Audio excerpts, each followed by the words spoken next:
real entrepreneurs in their future life. In this connection, I would like to say a few words on entrepreneurship. Entrepreneurship must broaden its focus to embrace all innovative change that contribute to the betterment of the human and social condition. Entrepreneurship is essentially concerned with innovative changes that add values to our current socio-economic and cultural achievements.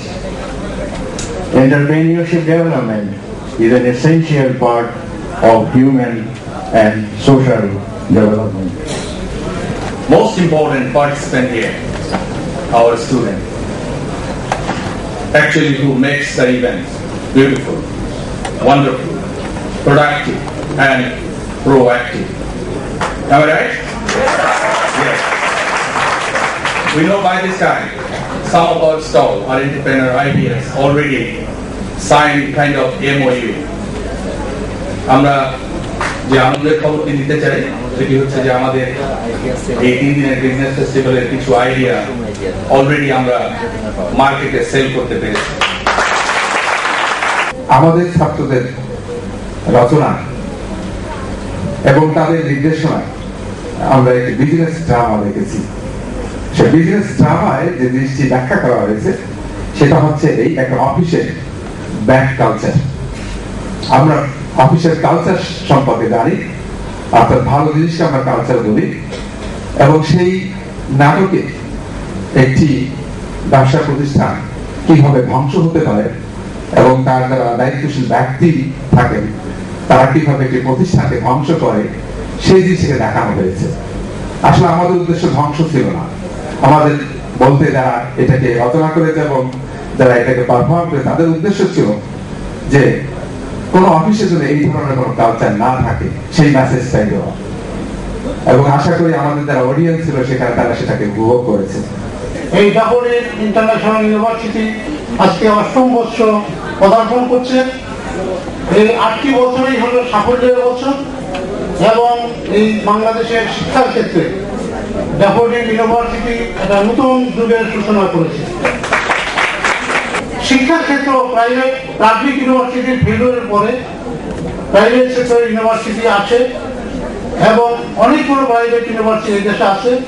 তার ভিতর daffodil university একটা অনন্য এবং একটা different university. এর শিক্ষার মান, শিক্ষার ডাইমেনশন, শিক্ষার বৈশিষ্ট্য এবং বাস্তব রিয়েল লাইফ এক্সপোজারের ক্ষেত্রে ড্যাফোডিল ইউনিভার্সিটি একটা গৌরবোজ্জ্বল ভূমিকা রাখতেছে। আমরা আমাদের ব্যাংকে যখন প্রতি বছর প্রফেশনাল অফিসার আমরা রিক্রুট করি, বিভিন্ন ইউনিভার্সিটির ছাত্রছাত্রী সেখানে পরীক্ষা দেয়, এবং আমাদের রিটেন পরীক্ষাটা ঢাকা ইউনিভার্সিটির আইডিএ তারা কন্ডাক্ট করে। আমরা শুধু ভাইভা নেই, এবং বিভিন্ন প্রাইভেট ব্যাংকগুলো এইভাবেই পরীক্ষা নিয়ে থাকে। সেখানে আমরা ইন্টারভিউতে দেখেছি ড্যাফোডিল ইউনিভার্সিটির ছাত্রছাত্রীদের তাদের যে এক্সপোজার, তাদের যে স্মার্টনেস, তাদের যে নলেজ বেস, এটা অন্য ইউনিভার্সিটির চেয়ে আলাদা। আমরা যে সভ্যতার কথা বলি, যে সভ্যতার জন্য আমরা নিজেদেরকে গর্বিত বোধ করি, সেখানে বিজনেস এডুকেশন বলে কোনো জিনিস খুব অল্প দিন আগেও ছিল না। সভ্যতা বিনির্মাণে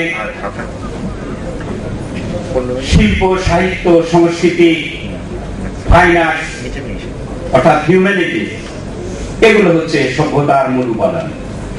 সভ্যতার মূল উপাদান হচ্ছে বিজ্ঞান। কিন্তু যখন শিল্প বিপ্লব ঘটে তখন পৃথিবীর চেহারা বদলে যায়।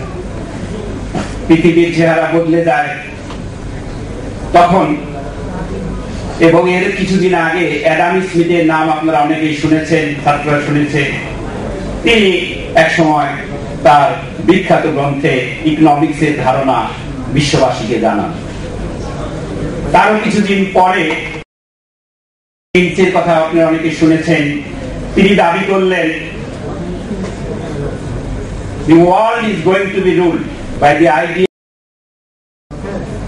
যে যেখানেই রাষ্ট্র ক্ষমতায় থাকুন না কেন পৃথিবী শাসিত হবে আসলে ইকোনমিক্সদের আইডিয়াস দ্বারা,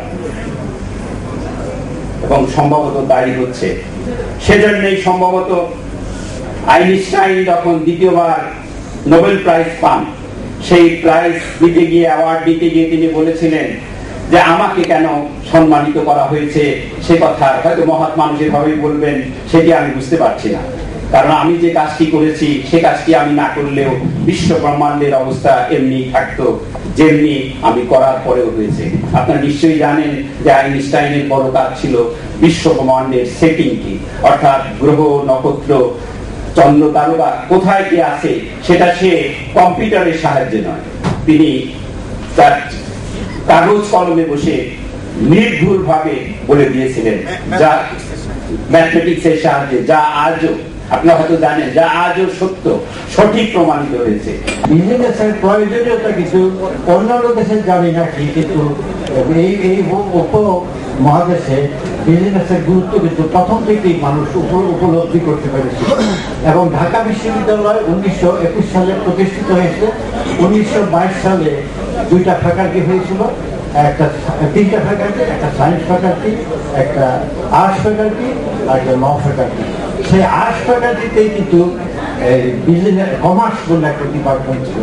সুতরাং এখন যে আমরা বিজনেস পড়াশোনা করি, এটা প্রথম যে ডিপার্টমেন্ট হয়েছিল সেটার নাম ছিল কমার্স। এই কমার্স থেকে এসছে, এই কমার্স কিন্তু তখন থেকে হয়েছিল। সুতরাং আমরা কিন্তু এই দিক দিয়ে বুঝতে পেরেছিলাম যে কমার্সের গুরুত্ব কত। এই কমার্স থেকে পরে কমার্স ফ্যাকাল্টি হয়েছিল। বর্তমানে প্রায় 50টি কলেজ, ইনস্টিটিউট, 40টি ইনস্টিটিউট এবং 10টি কলেজে বিজনেস পড়া হয়। এবং এখন আমাদের এই বিশ্ববিদ্যালয়ের দিকে যদি আসি, আমাদের সারা বিশ্ববিদ্যালয়ের অর্ধেক ছাত্র বিজনেস অ্যাডমিনিস্ট্রেশন, এবং বিজনেস অ্যাডমিনিস্ট্রেশনের গুরুত্ব অত্যধিক।